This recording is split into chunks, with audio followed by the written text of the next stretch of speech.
bu leen fàttee abonné wu ba noppi bés cloche de notification bi.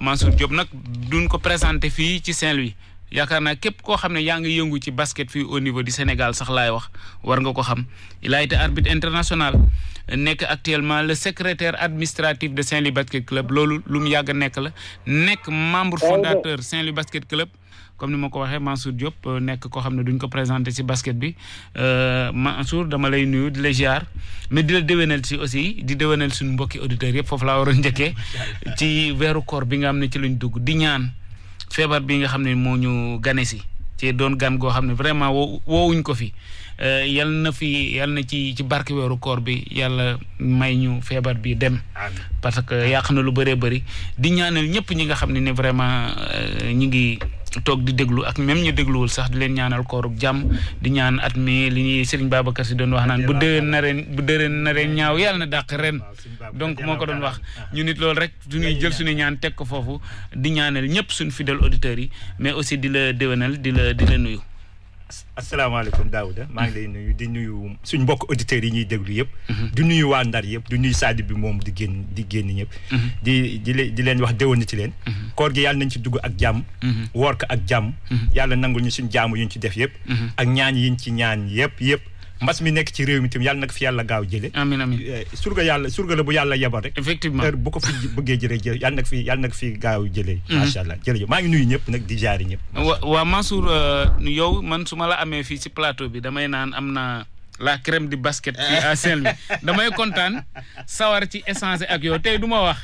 dama xel di poser question yu bàyyi ngay dérouler donc tey moom amul essence dama lay bàyyi nga wax parce que lii ay di njàmbat dañu xëy rek problème yi mi am depuis ba nga xamee ne nii nommé nañ ki nga xam ne nii mooy Baba Tandian président Saint-Louis Basket Club espoir bu rëy dafa ñëw ci population bi nit ñi am yaakaar parce que it nit la koo xam ne nii c'est un homme du sérail comme on dit mais depuis quelque temps ñuy vivre situation boo xam ne nit ñi dañu xaw a am inquiétude ak li xew lundi ñu xëy un bon jour ñu ne suspendre nañ ko li nga xam ne ni mooy 10 ans mu nekk loo xam ne c'est une première vraiment dans l'histoire du basket sénégalais bu ngoog sax un mois donc tey jii yow en tant que secrétaire administratif bi nga déggee verdict bi yow lan nga njëkk a wax.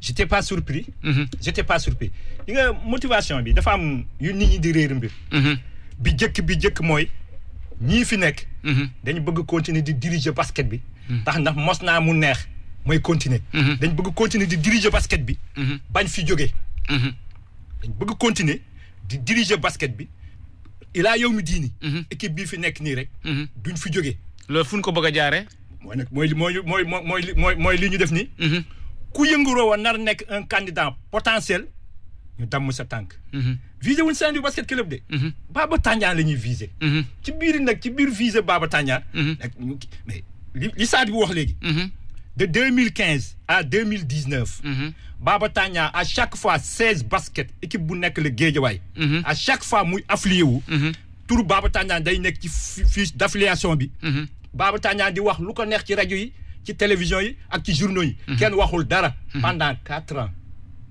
ba mu ñëw Saint-Louis rek nekk président Saint te nag gars yi dañu am lu ñu fàtte mais la première attaque mais maître Babacar Ndiaye la Babacar Ndiaye c'est mon ami damay wax ak moom comme ni ma bu bërki dem rek wax naa moom téléphone mais nag bu intérêt Saint-Louis jot taxawee mais Daouda bu waree ma dal sa kaw sax damay dal sa kaw ak li ñuy seq lépp bu intérêt Ndar taxawee man bu waree ma dal sa kaw damay dëgg la dal sa kaw donc moment boobu yëpp 2015 ba 2019 Baba Tandian mi ngi nekk ci fiche d'affiliation wu 16 basket di wax lu mu bëgg wax ak nu mu ko bëgg wax ak fu mu ko bëgg waxee kenn réagirul ñu fal ko président wu Saint-Louis Basket Assemblée le 8 mars à Ndartout Joseph Gueye ca mercredi ba la maître Babacar Ndiaye génn sorti record journaux yaa ngi fi ne je ne le reconnais pas tax yëguma AG bi kenn yëgalul assemblée générale bi fédération yëgu ko kon léegi fal boobu ñu ko fal moi je ne le reconnais pas comme Saint-Louis Basket fiche d'affiliation ba Saint-Louis Basket Club defoon boobu rek la ñuy compter xam nga dafa am situation bu am boo xam il faut ñu leeral mais foofu dama fi ñëwoon Mansour avant ngay leeral assemblée générale dama bëggoon ñu ñëw nan lay demee assemblée générale u club su fekkee ne assemblée générale club da ko war a def muy Saint-Louis Basket Club muy université wala keneen est-ce que buy def assemblée générale ils ont tenu à ce que la fédération ñëw teew fa wala waa fédération waruñ fa teew est-ce que aussi li muy wax ñuy wax ay waxi PV ak PV bi dem na ak ñëwul est-ce que ñeen foofu fan ngeen ci toll est-ce que fédération war na ñëw ci assemblée générale club. duñ leen envoyé PV. ba Saint-Louis Basket Club bañ ko créé de 1997 ak léegi. mosuñu def assemblée générale ba envoyé leen PV. 97 ak léegi. mosu nañ ma génneel PV bu leen Saint-Louis Basket Club mës envoyé. wala même bu dul Saint-Louis Basket club bu Sénégal yi. kan moo ci mës def PV ba envoyé ko fédération. amul bi ñuy laaj PV bi boobu ñu amuñu fuñ téye Baba Tandian ñu ngi wax ñu envoyé leen PV. ñu téye ne léegi nag Baba Tandian envoyé nañu PV mooy président Saint-Louis Basket pour ñu mën sanctionner ko. loolu moo doon motivation bi. ba Saint-Louis Basket formé ba léegi man 97 ba léegi. le 28 octobre 97 mercredi boobu ñu formé Saint-Louis Basket ba léegi. maa tenir woon PV ba réunion bu Saint-Louis Basket mës tenir ba léegi maa tenir PV ba. ca benn musul dem au niveau de la fédération. du réunion bureau du réunion assemblée générale du réunion comité benn PV wu Saint-Louis Basket musu dem xam nga bu ñuy def assemblée générale. kan ma war teew. inspecteur départemental des sports. ca mu nga mooy suñ kilifa mooy état bi moo koy superviser. ca mu nga fa woon xamul problème bi. mooy li ñu réere mbir ñoom. Saint-Louis Basket c'est une entité privée. entité privée la mais Linguère buy def assemblée générale li ci yoonu fédération bu football. fédération football du ñëw. autorité locale ñoo ñëw ligue bu football buy def assemblée générale. la fédération day ñëw. la fédération day ñëw. c'est la même chose. xam nga am na ñoom dañ génne benn circulaire boo xam ne ñu ngi ko daté 7 janvier 2019. boobu ñu ngi préparé assemblée générale fédération te assemblée générale élective la woon. ñu bëgg na am club yu ñu contrôlé. ci lañ génnee circulaire. d'accord naa ci circulaire. fédération xam nga comité directeur day jox mandat bureau fédération. waaw daf koy jox délégation. mais bu ko joxee délégation tim mën na di génne circulaire di modifier mën na di génne circulaire. mais circulaire yooyu muy génne. daf ko war adapté. bu génnee circulaire. dafa war bàyyi ba réunion comité directeur ñëw. ñu adapté circulaire ba. te circulaire bii ñu génnee di pour modifier article 4 statut yi. te article 4 statut lañ cité ñoom ci circulaire bi. ne dañuy léegi assemblée générale bu ko club yi defati fédération dafa war ci te article 4 boobu waxul benn yoon. ci assemblée générale. il fallait ñu génnee circulaire bi pour modifier que te dañ na wax sax ci biir circulaire ñoom dégguñu tubaab une recommandation. recommandation bu la neexee nga def bu la neexee nga bàyyi. te ñoom même circulaire boobu dañ ko waroon adapté comité directeur te kenn du ma génneel. PV bu comité directeur bu adapté circulaire numéro 7 boobu du 11 janvier 2019. amul fenn te décision bureau fédération non soo leen bàyyee noonu jox leen délégation de pouvoir. mais comme Macky Sall actuellement nii. assemblée nationale jox ñu ko pouvoir yëpp. mais 3 mois yëpp day delluwaat assemblée ñu contrôler. exactement ba xam lim def ci mandat bi ñu ko jox. tout à fait jaadu noonu wala déet noonu tim la bureau bi mais bureau fédération comité directeur. daf ko jox mandat mais day contrôler mandat bi décision bu mu jël bala mu koy adopté. day woo comité directeur ñu mooy bu championnat bi jeexee. championnat basket. buñ basketee ba mu jeex. ñu war commencer beneen championnat bu déwénee. waaw di changer formule bi. mun ñu ko changer te woowuñu comité directeur. il faut ñu dem comité directeur dem assemblée générale pour ne léegi dañuy changer formule c'est la même chose décision bu bureau bi jël. il faut mu xaar réunion comité directeur ñu adapté ko. ñu soog mais Pathé Keita président wu Guédiawaye basket club. bi mu def assemblée générale Guédiawaye. yónnee leen lettre. woo leen pour ñu ñëw superviser. mais kenn jaaru intérêt suñ ko ndax xam ne fi ba ilaa yow mi diinu du ànd ak ñoom. mun ñu ko corrompre. bii nag man bii. xam nga fa laa teg man li Mansour Faye di wax rek. loolu laa wax. muy taw. muy naaj. muy ngelaw. Baba Tandian mooy nekk Saint-Louis président wu Saint-Louis basket club. kooku du problème kooku du bataayu Saint-Louis basket club. bataayu tout Saint-Louis la. ak bataayu tout le Sénégal. Sénégal yaa ngi mobilisé dama bañ ne waa Saint-Louis nekk en retard ci loolu. dëgg la. te ji nga man affaire bi buñ seetaanee ba mu jàll. Baba Tandian nekkatul président Saint-Louis basket. man ko ma dégg ci basket bi rek ne ma mas du ma ñëwati damay bàyyi. tax mun ñu fi nekk di reyante équipe bi nekk fi nekk la meilleure équipe pendant 10 ans. téléphone bu ñu fi teg ñu jël ko. doomu ndax di toog rek ay n'importe qui. jóge fee rek def seen benn réunion bu ndaw rek ne suspendre nañ président Baba Tandian ndax ñëw Saint-Louis basket waa Saint-Louis toog di ko seetaan. man bu ñu ko seetaanee man toog di leen xool. mais Mansour dañuy ñëwaat ci suspension bi parce que ñu bëri dañu wax ne fédération amul habilité actuellement pour suspendre ki nga xam mooy Baba Tandian parce que yi ñuy wax nii nee nañ ay wax la yoo xam ne nii documents yi ñu ko génneel. documents yi ça date de 2011 lan moo war a tax ñu jékki-jékki instant yi tey ñu génneel ko ay document yooyu lan moo sa nekk. Laari bu Jaraaf bu Dakar. Serigne Mbuub bi nekkoon président wu CNBS. Samba Gueye bu président wu Ligue bu Dakar. Atoumane Gaye président commission sportive. Madogal Camara bu Thiès. Aboussi bu Louga. ñii ñëpp avant décision bi génn wax nañ ak ñoom. bi décision bi génnee tim wax ak Ablaye Seye. président fédération ñii ñëpp wax nañ ñëpp dem nañ seeti ka mu entêté wu. xam nga yenn saa yi xam nga muus. boo ko acculé ba tànc ka ci miir bi. da lay gàjj. da lay gàjj ñoom foofu la amul ku demul seeti ka. ñëpp pour mu bañ a dugg ci kii boobu. Baba Tandian moom wax nañoo moom ba moom kuul. waxatul defatul. ñoom ils sont tenus. ñoom mun ñu bañ génnee lii. te xam nañ ne li leen fi xaar. te ñoom daañu dégager abal ñu kii. laa ilaaha illallaah lii du commencement bi rek la dañ actuellement ne dañ leen talul. mais Mansour damay ñëwaat ci beneen côté aussi Saint-Louis dafa am rôle bu am solo bu muy jouer ci basket bi depuis une décennie yor aussi ay experts yoo xam ne nii tudd nga léegi Ahmed Dieng tudd nga ñu nekk ñoo xam ne nii lu nekk liggéey nañ ko ci basket bi ku mel ni Mansour Diagne ku mel ni yow ku mel ni keneen est-ce que gëmoo ne aussi lii arrivé Saint-Louis ces dernières années problème yii yëpp di arrivé Saint-Louis am nañ ci part de responsabilité parce que ñoom ñooy fal président yi yéen ñiy fal président yi ci ngeen bokk est-ce que gëmu leen ne tey jii aussi yéen président buy campagne ci yéen lay ñëw bu ngeen ko faloo bu ngeen ko falee yéen lay njëkk a commencer créer ay problèmes quelque part aussi avec le recul gisu leen ne Saint-Louis am na ci part de responsabilité d'autant plus que Saint-Louis am na ay ressources humaines yu ko war a mën a permettre mu jiite léegi da ngeen di bàyyi tout le temps ngeen nekk faiseur de roi une fois que roi bi ne ci trône bi commencé di leen créer ay problèmes est-ce que loolu aussi sentiru leen ne yéen responsable ngeen ci. waaw xam nga léegi su ñu def campagne électorale pour. Babacar Ndiaye mi def campagne ñëw na fi. foofu laay ñëw ñu def campagne pour nekk présidence su fédération. ñoom dañuy ñëw consulter ñu.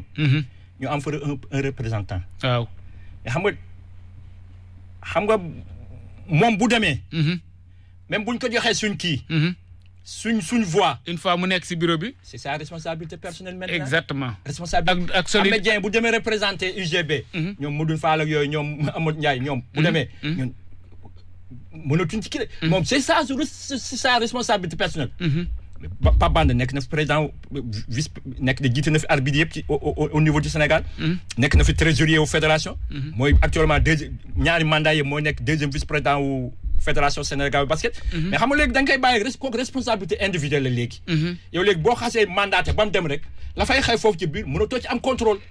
léegi suñ dellu subaatee di leen soxal mais bala kenn di yóbbuwaat suñu voix di ñu wax lu leer. léegi même bu ñu demoon ba fii ñu toll sax léegi.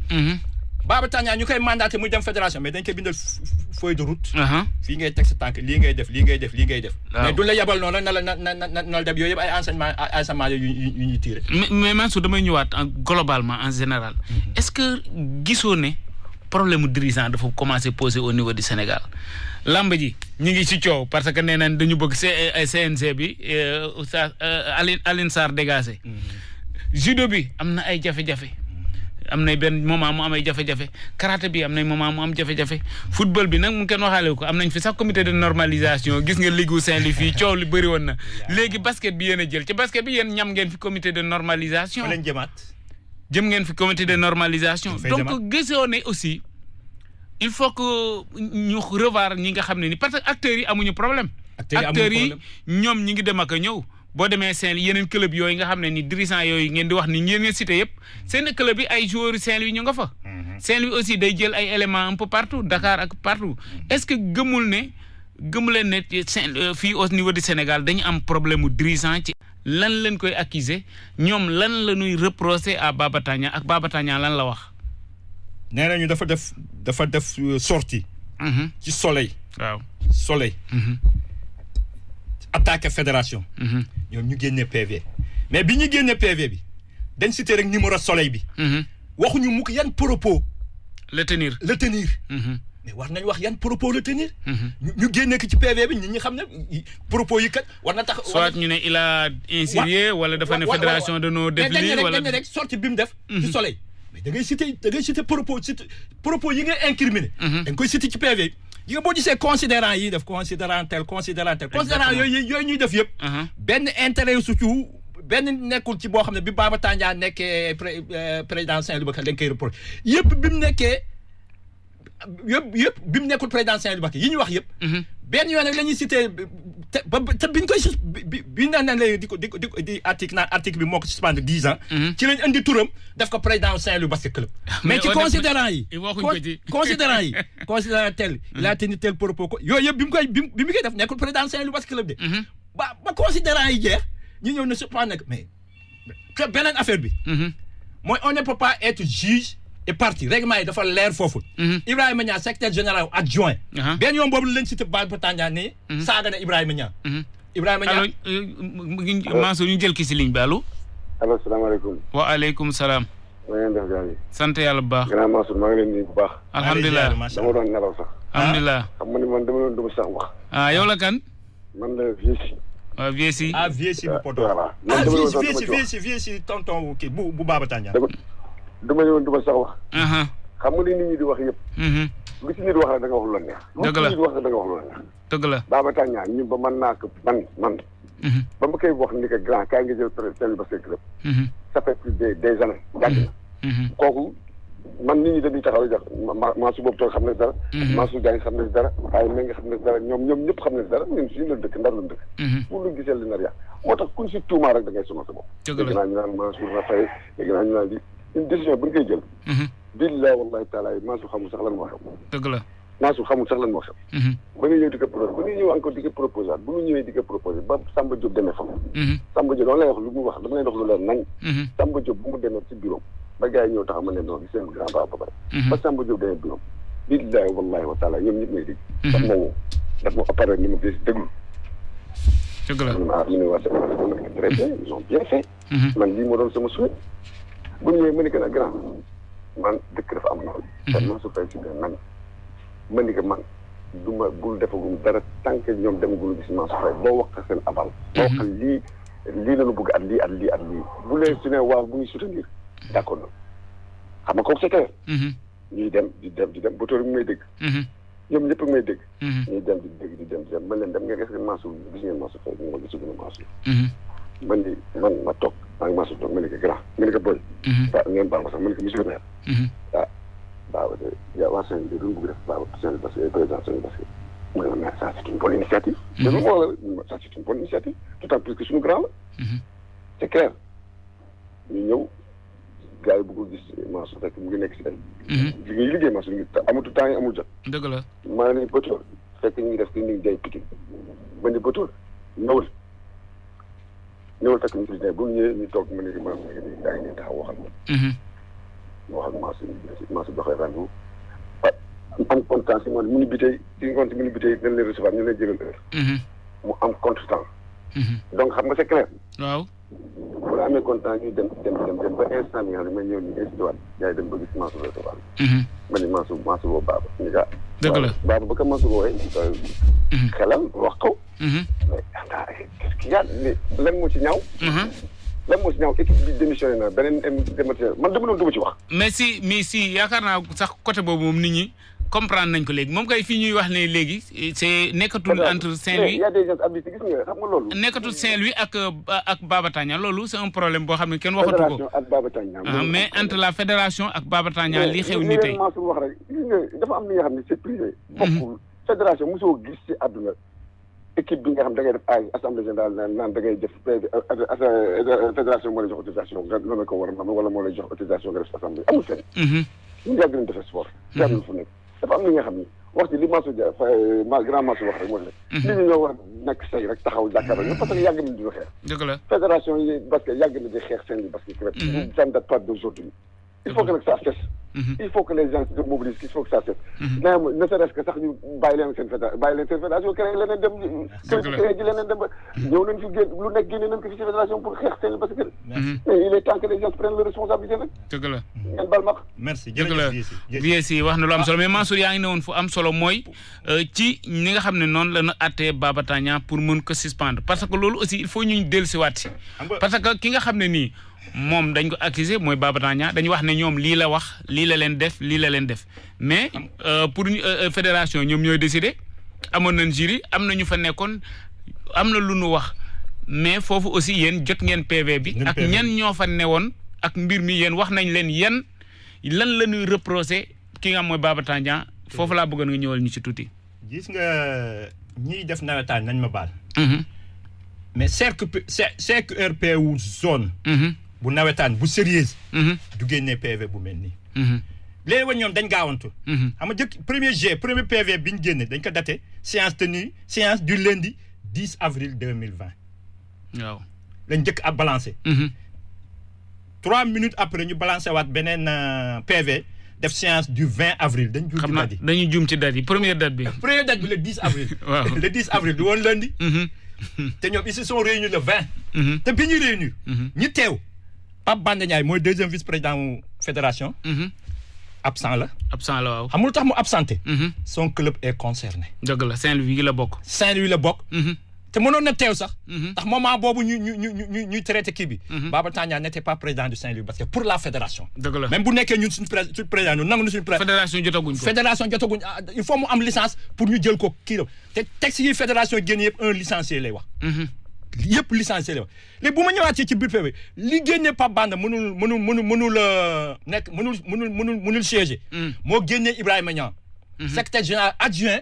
bu fédération. xam lu tax mu génne ko. on ne peut pas être juge et partie ndax ñoom ci seen considérant yi am na ci benn considérant boobu rek la ñuy reproché Baba Tandian ci considérant yi dafa saaga. Ibrahima Niang. mënul saaga Ibrahima Niang ñu traité dossier boobu Ibrahima Niang ñëw toog di siéger te ni. te nekk plaignant pare nekk secrétaire de séance loolu rek am na vice de forme déjà. dëgg la li lay woon na ñoom xam nga lan mooy son problème.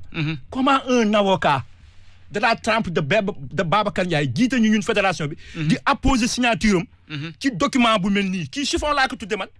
chiffon bu mel nii un avocat. kii jarul sax ngay nekk juriste. pour démonter lii par pièce. darjee yoon ci jarul sax ngay nekk juriste pour démonter PV bi. pièce par pièce man chiffon laa ko tudde ñu ngi may dégg démb am na xam nga basket bi dafa am ay groupe WhatsApp. waaw. sunu basket local yu demee noonu. waaw dégg nañ ma démb. dama à chaque fois ma bind ñoom dañuy am kenn tontuwul. pendant 30 minutes envoyé naa lu ma 30 SMS. kenn waxul dara ci kii bi. personne am na sax ñu may jël si suuf. ay naafeq yu may jël suuf naa ma grand ñun yéen lañ àndal may leen bii suñ combat du seen combat. combat wu ndar la ngeen ñëw daañ ko combattre ngeen bañ daañ ko combattre ci combat wu doomi ndar yi la.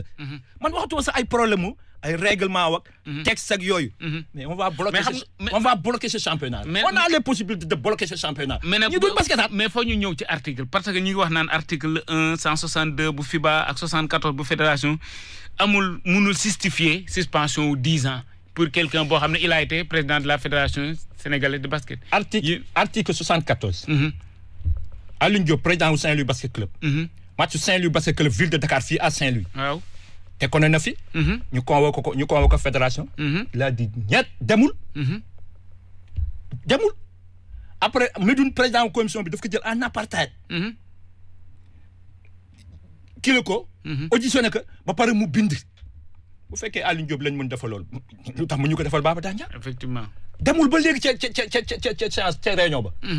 te beneen bi mooy Pathé Keita bi nekk président wu Guédiawaye. ak Aliou Sarr bi nga xam ne amul lu mu fi yekkul Babacar Ndiaye. te léegi mooy chargé de communication Babacar Ndiaye. entre temps mais sanctionné nañ leen fi. mais mus ñu laal article 74 xam nga article 74 lu muy wax titre et fonction officielle lay wax. xam nga lan mooy titre et fonction ñoom sax ñi ngi koy jéem si suufee ci biir PV bi. waaw titre et fonction officielle. mooy man Mansour Diop secrétaire général Ligue bu Saint-Louis. j'ai une fonction officielle.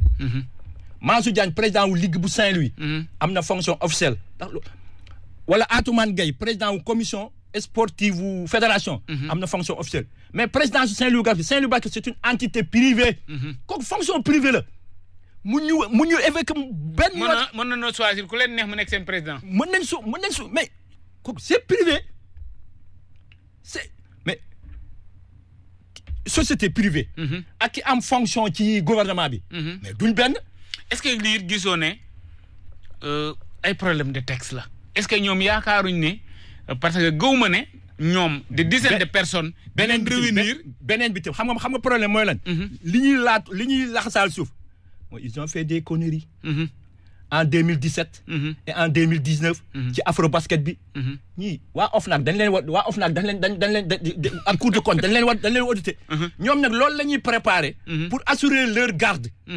pour dévolution monarchie wax naa leen ko démb. loolu moo dul am léegi moom dañuy def tout actuellement président wu douane. la ñuy préparer pour bu Babacar Ndiaye demee. moom mu ñëw assurer garde bi kenn du fouiller. te loolu mënul nekk. mais foofu dama fiy ñëw pour poser les questions parce que ñoom 2015 ba léegi ñoo fi nekk. ci règlement yi yaa ngi ma doon wax ne ci règlement yi amul nit ki ku mën a def 2 mandats. plus de 2 mandats ci comité directeur. ji nga fii bu ñu fi doon toog pendant 3 heures de temps.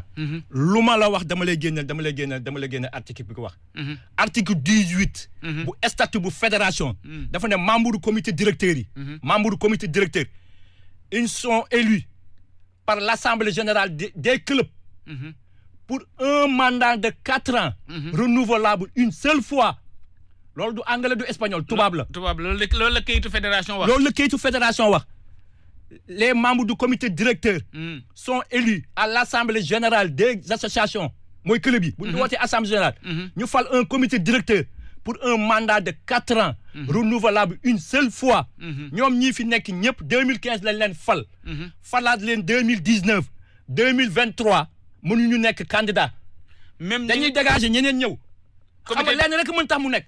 mooy assemblée générale fédération ñëw ñu changer article 18 te loolu du am. kenn mënu ko changer ti. assemblée mais ñun bu boobaa ñun dañuy passé comme bëgg nañ ko changer ci diggante bi le 27 avril passé. def nañ assemblée générale fédération. le 27 ñu ko defee city business. assemblée générale bu ñu def teew naa comité directeur bu ñu def teew naa. ñu bëgg ko changer mais on si bëggoon changer article bii. ak beneen article. mooy article 4 bu kii bi mooy secrétaire général bi. ministère moo koy nommé. ñoom ñu bëggoon ko changer foofu it ñu ngi wax ne secrétaire général. moom actuellement amul au niveau de la ñëw ñu bëggoon ko nommé pour secrétaire général bi léegi ministre bi ñu bëggoon ko changer pour léegi secrétaire général bi ministre bi du ko nommé mais association mouvement associatif bi moo koy désigné. Léopold Senghor. moo doon directeur éducation physique et sportive léegi mooy directeur de la haute compétition. mu opposé wu ci. xamul tax ñu defoon loolu. tax FIBA dafa ne woon day fay secrétaire général bi fay directeur technique bi. bu Sénégal secrétaire général ak directeur technique bi FIBA Afrique daf koy fay chaque mois. ñu bëgg seen xaalis boobu nag dañ koy changer pour nommer Ibrahima Niang mi. nommer ko. pour récupérer ñaari postes yi quoi. pour preuve. Mamadou Fall moo nekkoon secrétaire général wu fédération. agent wu ministère la ñu bundu xataal ka mu gedd. léegi moo remplacé Léopold Senghor moo directeur de éducation physique et sportive. ba mu demee ba léegi fédération amul secrétaire général. secrétaire général adjoint bi rek mooy officier te amul benn yoon ci texte fédération fu tuddee turu secrétaire général adjoint même ba ci signer lettre. mënul signer te convocation yi ñu envoyé Baba Tandian yëpp. secrétaire général adjoint bi moo ko signé te amul PO. ca kaw en tête ba lettre ba ca kaw. secrétaire général la ñuy bind ci suuf ñu signé secrétaire général adjoint te amul PO xam nga amul PO. mooy kenn mënu ko jox ordre ku dul secrétaire général ku dul secrétaire général bi. te amuñu secrétaire général. convocation yëpp benn valable ci. te convoqué nañ ñaari yoon jox nañ ko ñaari convocation. bii président wu Saint-Louis Basket Club bii ancien président wu fédération ci ban convocation lay répondre te yëpp par email lañ ko envoyé. joxuñ ko directement nii. non. mais foofu texte bi dafa leer. am na article foofu lu règlement fédération wax pour ñu convoquer dañ la koy jox par email. damay évacuer ce règlement fédération. waaw journal officiel am na décret bu ñu génne en 2018. décret bu président Macky Sall génn ñu publier que journal officiel on a ce décret là. correspondance booy envoyé nit pour mu justifier. doo ko envoyé par email. lettre recommandée mu décharger wala huissier. duñu ay cuune de xam nañ li ñuy def lépp. te courrier yi ñu ko envoyé yëpp par email lañ ko envoyé. amul benn bu am lettre recommandée wala huissier. ñun bu ñu leen di tontu wala bu ñu déposé suñu recours rek si amul sax recours ndax bureau fédéral moo kii mais lu ñu ci def yëpp dañuy koy jël par voie huissier. ñoom li ñuy def lépp par email. te email kenn du ci convoqué nit. lettre recommandée la texte yi waxuma sax texte fédération mais texte état bi. décret la Macky Sall jël en 2018. article 20 ba. lu leer naññi la wax kenn du convoquer nit par email. da nga koy def mu am c'est-à-dire que par huissier. wala par lettre recommandé mu am traçabilité. te ñoom def ñu ci benn te beneen bi mooy léegi actuellement ñun ci couvre-feu lañ nekk. mais xam nga message yi ñu envoyé Baba Tandian yan heure lañ koy envoyé. 5 heures du matin 3 heures du matin 4 heures du matin te ci mailu privé imprimeur lañ koy envoyé. mail privé lañ ko koy envoyé ba pare di ko lu tax Baba Tandian du leen toog mais du wuy ji. du dem. lii yëpp mooy loolu lépp mooy bëgg nañ xeex Saint-Louis Baba Tandian il est ambitieux waa góor la bëgg. am na ay projet waxtaan naa ak maire bi. dina relever niveau Saint-Louis basket club. yóbbu ko mu dem compétition africaine. ñu tabax fii saalu basket ñëpp kii loolu lañ bëgg a xañ Saint-Louis. c'est pas la personne de Baba Tandian qui les intéresse mais Saint-Louis moo leen problème ak ñoom tamit bu ñu fi jógee. kenn du leen wuti ñoom seen bopp ñooy wutanti seen bopp mais ñoom ñooñu ñëpp. muy Pape Banda Ndiaye sama waay sama xarit sama doomu ndey muy Pape Banda Ndiaye. muy Demba Seck. premier vice-président wu fédération. Mamadou Ndiaye troisième vice-président fédération nekk Diourbel. muy Ibrahima Niami nekk secrétaire adjoint. muy Yaya Sey bu ville de Dakar. muy Samba Gueye bi nekk actuellement président wu ligue bu Dakar. kenn ci ñoom Atoumane Gaye mi nekk muy président wu Dagana di président commission di suñu xarit. kenn ci ñoom. mënul am mandat en 2023. ñoom ñëpp dañuy abal 2000 ndax daf nañ 2 mandats. 2015 ba 2019 ba 2023. c'est terminé. est-ce que su fekkee ne loolu nga wax ni moom la texte yi bind est-ce que ñoom actuellement. texte yaa ngi nii mi ngi nii texte yaa ngi nii.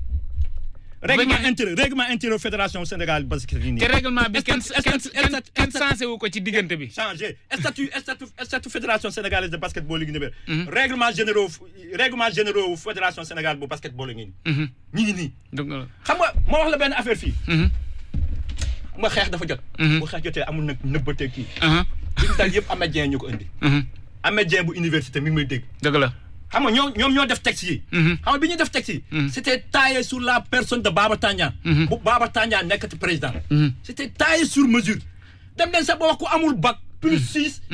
doo nekkati président. doo nekk président fédération. loolu bi ñu koy def Baba Tandian la ñu visé mais Mansour bi ñu bind loolu Baba Tandian la ñu visé. mais Mansour te Ahmed Dieng mi moo ko bind. waaw ni ngi may dégg. Mansour bala may ñëwati foofu man damay bëgg a def benn retour en arrière mais pourquoi tout ça là lii man damay indiwaat ñu contextualiser mbir yi.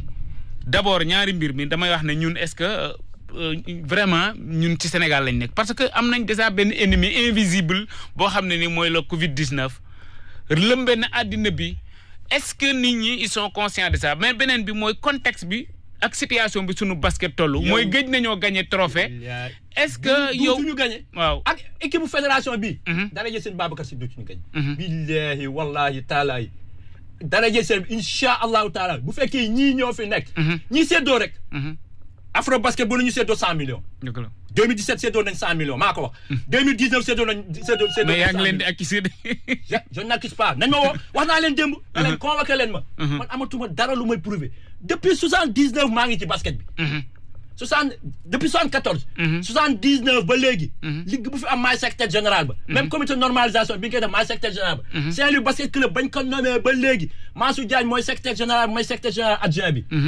ba ci temps yi lañ def ci mandat Aliou Diop lañ def Salam Niang secrétaire général adjoint ma nekk secrétaire administratif membre fondateur yi man ak maa ci des nee naa leen man amatuma lu may prouver woo ngeen Baba Tandian suspend ngeen ko taa ngeen ma woo nañ ma woo mais damay wax lépp damay ñëwaat su fekkee ne yow yaa ngi yore ni document yëpp écrit noir sur blanc ñu ne lii la fédération bi wax ba pare yéen ñi leen jiite depuis ñaata at depuis juróomi at ñoom ñoo def lii lan mooy taxawaay bu fekkee ne ñoom ñoo jalgati su fekkee ne ñoom ñoo jalgati lan la autorité yi yore sport bi lan mooy doon seen rôle parce que su fekkee ne nit dañ la dénk ñu gis ne am na manquement bu rëy ci fédération bi def nga entorse ci fédération bi wala yooyu parce que loolu man li may wax nii waxuma ci yow li ngay wax man damaa ne ci lii bu fekkee dañ ko xool ci papier yi foofu léegi lan la autorité yi kon lan moo fay seen rôle non c'est que dañ ko talagul autorité yi il faut ñu décharger autorité yi lii du waxu autorité ndax ñoom dañ ko talagul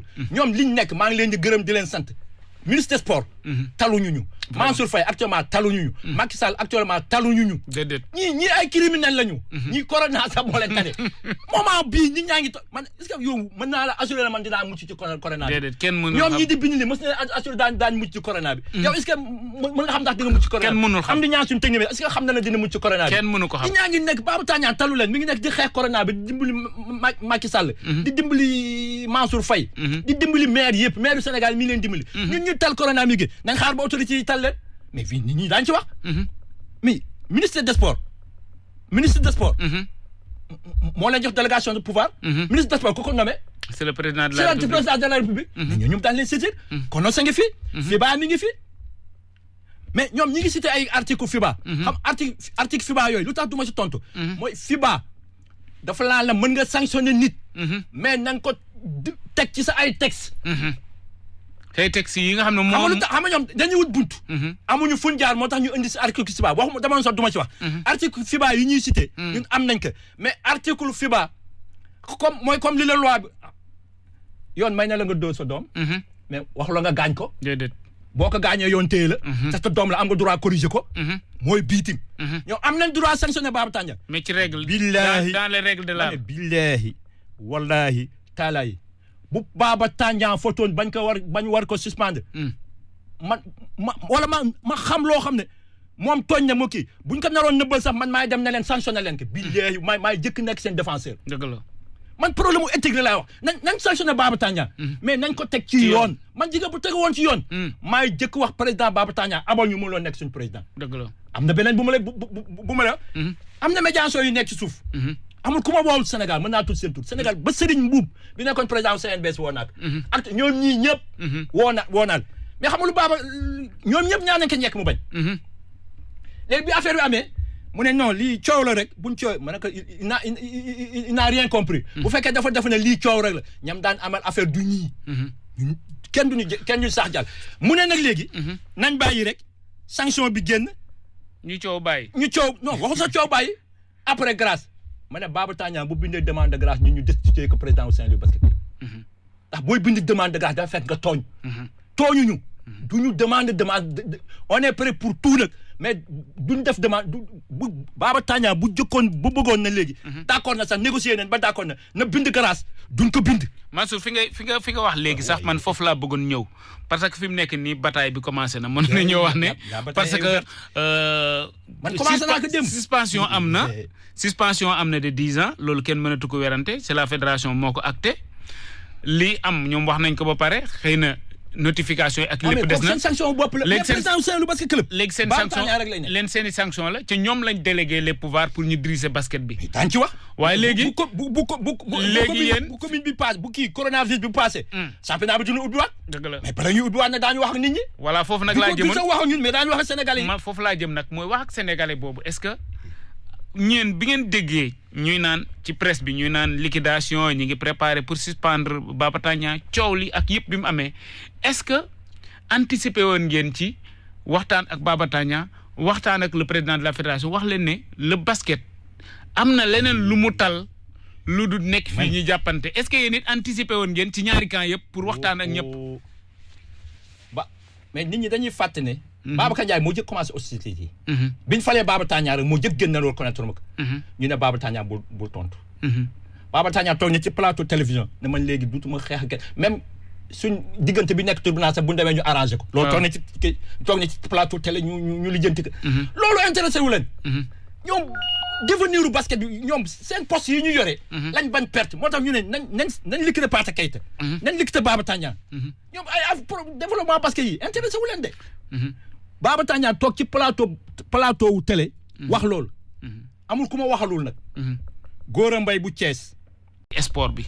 te loolu aussi lan moo koy dindi. pourtant amuñu problème mu dirigeant. on a des ressources humaines. waaw ku mel ne Pata Keita. président Guédiawaye basket club. dirigeant yi jiite bokk. ku mel ne Mansour Diagne à Saint-Louis. ku mel ne Mansour Diagne à Saint-Louis.